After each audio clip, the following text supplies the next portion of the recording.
Good morning, everyone. Andito naman ang ating pag-aaralan ngayon ay ang Deity of Jesus Christ. Iba-iba po ang pagkaunawa sa pagka-Diyos, pagkatao ng Panginoong Hesus. May mga pananampalatayang siya ay kinikilalamang isang tao, pero naman siya ay tunay na Diyos, ngunit mababasa niya Ama na lumikha sa Kanya. Ang iba naman nagsasabi siya ay kapatid ni Satanas. Ang iba naman, nasabi na siya daw ay isang ordinaryong tao lamang na namuhay at nagturo. Yan po ay liliwanagin natin sa ating kaliwanagan, pag-aaral ng doktrina, dito po sa ating Winner's Guide TV. Para gabayan tayo sa tagumpay ng buhay upang tayo makakilala sa tagumpay na Diyos at makatotohanan ng Panginoon. Sabi po sa John 1:1, In the beginning was the Word, and the Word was with God, and the Word was God. He was with God in the beginning. Through Him all things were made. Without Him nothing was made that has been made. Kaya, simula pa lang, magkasama na sila nung God the Father and the Holy Spirit.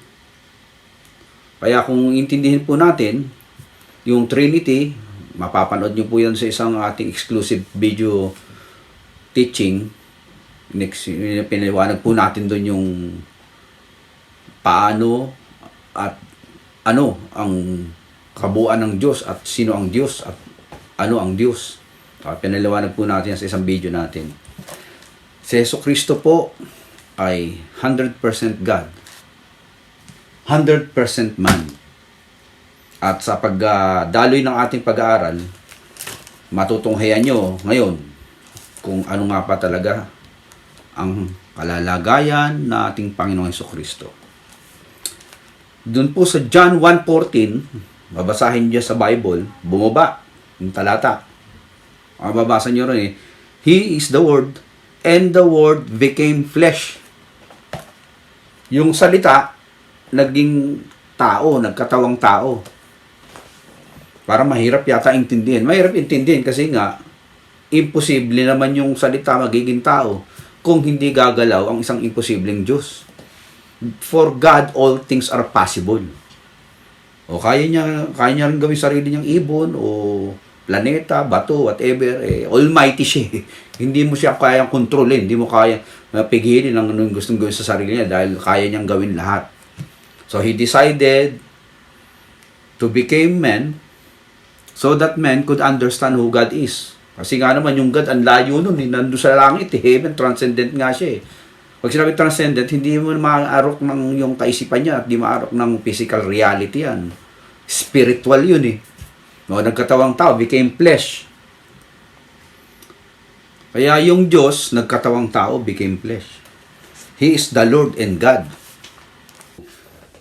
Explain ko lang sa inyo mabuti yung paano yung salita nagkatawang tao. Hirap lang intindihin, no?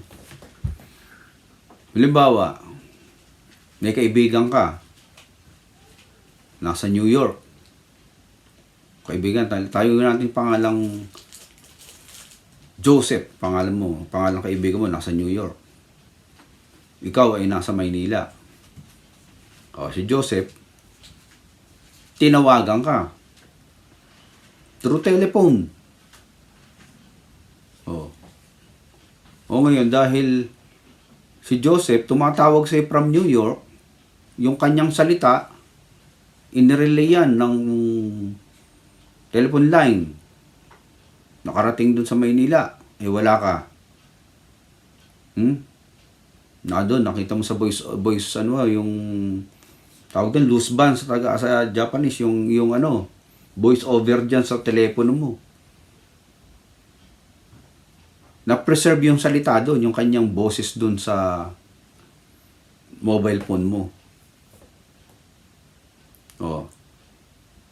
Dumating ka ngayon sa bahay. Dahil yung phone mo nandun sa bahay. Nung binuksan mo yung inbox mo, nandun yung boses ni Joseph. Sabi nung boses Hello, kapatid, nandito ako sa New York. And then, nadidinig mo yung boses ni Joseph, na doon sa Maynila, pero si Joseph, yung physical Joseph, nasa New York. Tingnan nyo mabuti ha. Oh. Napadala niya yung salita niya from New York to Manila. Oh. Hindi mo pwede sabihin yung boses na yun. Hindi si Joseph to. Iisa lang yun. Yung nagsugo doon sa New York, isinugo, pinadala yung boses doon sa Maynila.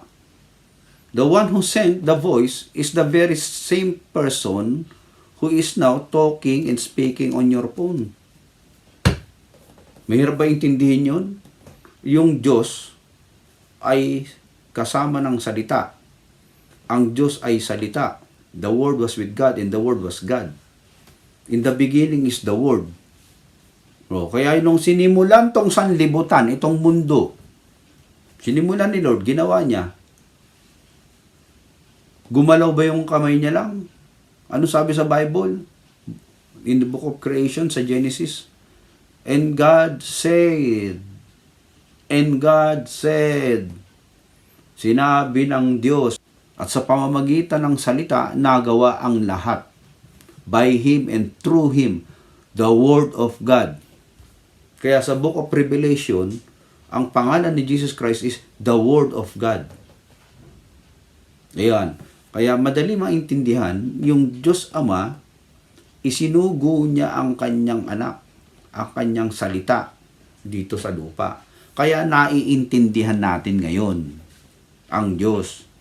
At yung kanyang mga salita, na si Kristo ang nagsalita dahil nga siya nagkatawang tao, became flesh, sinulat ngayon ng mga alagad.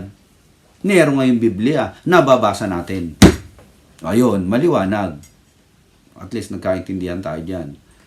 Kasi iba parang sinasabi, sino ba ang mataas? Ang sinugo o ang nagsugo? Sino ba ang mas makapangyarihan? Yung inutusan o yung nag-utos? Since hindi ganoon ang logic, yung pinadala ng Ama, salita niya mismo at nagkatawang tao yun, para yung spirit na Diyos na Amang Espiritu ay maihayag sa laman, para yung taong kausapin niya ay maintindihan siya. Babasahin nyo dun sa John chapter 20 kung meron kayong mga Thomas said to Jesus, "My Lord and my God." Then Jesus told him, "Because you have seen me, you have believed. Blessed are those who have not seen and yet have believed." Si Thomas, yung isang alagad ng Panginoon, nagtitipon-tipon yung 11, siya ay yung 10. Wala na si Judas at iba pang mga alagad nung namatay ng Panginoon at muling nabuhay, nagpakita kila Pedro. Si Thomas wala nun. Nung dumating siya sa pagtitipon, sabi nila Pedro sa kanya, "Brad, si Lord nabuhay na muli, nagpakita na." Sabi ni Thomas, "Niwala ako sa inyo. Maliban makita ko at mahawakan ko ang kanyang mga sugat sa kanyang tagiliran at kamay, doon ako maniniwala." Siya kasi to see is to believe. Maraming tao makita muna bago maniwala dumating si Jesus, nag-appear, tumagos doon sa dingding. Glorified body na siya. Sabi ng Panginoon sa kanya, "Peace," sa kanila, "Peace unto you." Nakita siya ni Thomas. Sabi niya kay Thomas, "Thomas, touch my hands and my side." Di naniwala. Ano sabi ni Thomas? Lumuhod "My Lord and my God." Mababasa niyo yan dun sa John chapter 20, verse 28-29. Nagulat ba si Thomas nun? Hindi man nagulat ba? Hindi naman nagugulat yung nagbigay nga ng pahimakas ang Diyos sabi niya, Panginoon sabi niya, "Peace unto you." Kayong kalmante kayo, ako to. Di relax na sila nun, ba't magugulat pa na? Sabi na kasi may ibang pananampalataya, kaya nabanggit daw ni Thomas na, "My Lord and my God," nagulat. Hindi yung nagulat yun. Klarado na utak niya, kalmante na siya noon. Sinabihan na sila ni Jesus Christ, "Peace unto you." Di lumuhod. Ano sabi niya? "My Lord and my God." Kung si Kristo hindi Lord, hindi God, Sasawayin niya yun. Oy, teka muna, huwag tayo ka dyan. Huwag mo akong sasambahin. Tao lang ako eh. Ba't ka nag-low worship dyan? Di ba? O, yun, doon maliwanag na talagang ang Diyos, according to the Bible, tumatanggap si Kristo ng ng papuri, pagsamba. Dapat sa Diyos lang yun eh. Kung tao lang siya, hindi niya tatanggapin yun. Tinanggap niya eh. No, kaya very clear, Christ who received worship from people, it is obviously his claim who he was. Jesus is the Lord, the God of creation became flesh. Sabi po sa Revelation 1, sunod-sunod po ito, Revelation chapter 1 verse 8. I am the Alpha and the Omega, says the Lord God, who is and who was and who is to come, the Almighty. Sinasabi niya ron, I am the Alpha and the Omega, the beginning and the end, the Almighty One. Sino daw ang nagsimula? Sino ang tatapos? Sino ang may kakayahang magsimula at sino may kakayahang tumapos? Siya daw yun, the Eternal One, the Alpha and the Omega. Mababasa rin natin sa Isaiah 44:6 This pala. is what the Lord says, Israel's King and Redeemer, the Lord Almighty. I am the first and I am the last. Apart from me, there is no God. So madaling salita, kung iisa lang ang Diyos na nagsimula at siya rin ang tatapos ng lahat, hindi siya pwedeng matapos. Dahil kung siya po ay subject sa time, matatapos ang oras matatapos din siya. Siya din ay hindi subject sa space. Dahil kung matatapos ang space, makukonfine sa isang kwartong to, ang liit ng Diyos, ang liit niya. Kaya siya po ay Eternal One. Titus 2 chapter 2 verse 13. While we wait for the blessed hope, the appearing of the glory of our great God and Savior Jesus Christ. Great God and Savior Jesus Christ. Madiin po ang pagkakasabi rito, great God. Jesus Christ, He is God and Savior. Ayan po. God and Savior. 1 Timothy 3:16, He is the God manifested in flesh. Hebrew 1:8, the Father addressed Him, the Father God, God and even Lord. Mababasa natin yan sa Hebrew 1:10. Ang Diyos Ama mismo ang nasabi sa Panginoon, my God and Lord. So they are calling each other, no? The same attributes, the same position, the same eternality, the same entity. Substance, ibig sabihin, pareho. John 8:58. Very truly I tell you, Jesus answered, before Abraham was born, I am. He existed before all things. Or even before Abraham, sabi niya, before Abraham, I am. Yung salitang I am na yan yung salitang binanggit ng Diyos Ama kay Moses, nung tinanong ni Moses na, ano ba pangalan nyo para pagdating ko dun sa Egypt, tatanungin ako ng mga taga-ron at ng mga tao nyo na ikaw ang nagsugo sa akin, sino ho ba kayo, ano ba pangalan nyo? Sabi ng Lord sa kanya, I am the one who sent you. Siya yung same statement na binanggit ni Jesus Christ. Kung i-research natin yan sa Hebrew, it is the same meaning, the word I am.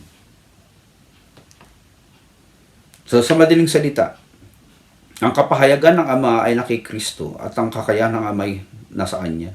At ang tinatawag nating the substance of the true essence of God is in Christ. He is the visible representation of the invisible God. Hindi nga natin nakikita yung Diyos O kaya nagpahayag through His Son Jesus Christ.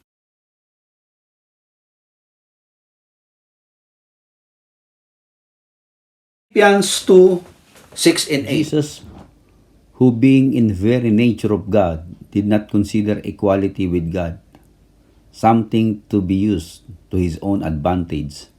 Rather, he made himself nothing by taking the very nature of a servant, being made in human likeness, and being found in appearance as a man, he humbled himself by becoming obedient to death, even death on a cross. Binanggit po dito, in a form of men.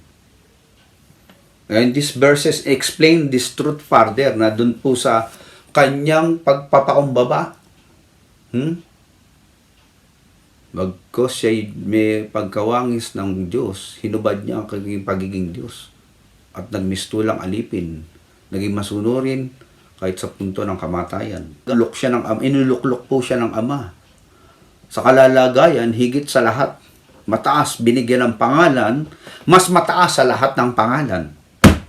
No, saan ka na ba makikita ng the name above all name? Meron pa ba bang above dun sa all, above all? Wala na. Pwede ba namang kompromiso ng Ama yung kanyang posisyon na isang Diyos nga siya, sabi sa Isaiah. There is only one God, Isaiah 44:6. Tapos magdadagdag pa siya ng ibang Diyos. Hindi na obra yung ganun. There is no God besides me. Because yung kanila pong substance as God sa Trinity teachings o doctrine, hindi po magkakalayo yun. Magkakahiwala yun. Pareho sila, co-eternal, co-powerful. They are in both position in the attributes of God Almighty. Jeremiah 20, John 14:9. Jesus answered, "Don't you know me, Philip? Even after I have been among you such a long time, anyone who has seen me has seen the Father. How can you say, 'Show us the Father'? Don't you believe that I am in the Father and that Father is in me?" John 5:20. We know also that the Son of God has come and has given us understanding, so that we may know him who is true, and we are in him who is true by being in his Son Jesus Christ. He is the true God and eternal life. Romans 9:5. Theirs are the patriarch, and from them is traced the human ancestry of the Messiah, who is God over all, forever praise. Amen. And John 1:18. No one has ever seen God, but the one and the only Son, who is himself God and is in closest relationship with the Father, has made him known. For people who believe in the clear teachings of the Bible, that deity of Jesus Christ is not difficult to understand. In fact, very basic po ito. Hindi po ito mahirap intindihin. Kung bubuksan lang man po natin yung ating spiritual eyes at ibababa natin ang sarili natin upang makilala natin ang tunay na Diyos, kay Kristo Jesus hanapin at sundin ang kanyang mga turo kung paano ang Ama ay nagpakilala sa atin. Jesus Christ taught us how to know, understand, and follow, obey the Father. Dahil ang kanyang mga salita ay nagpahayag sa atin, na ipinahayag sa atin, dahil ako, ang Ama, ay iisa. Salamat po.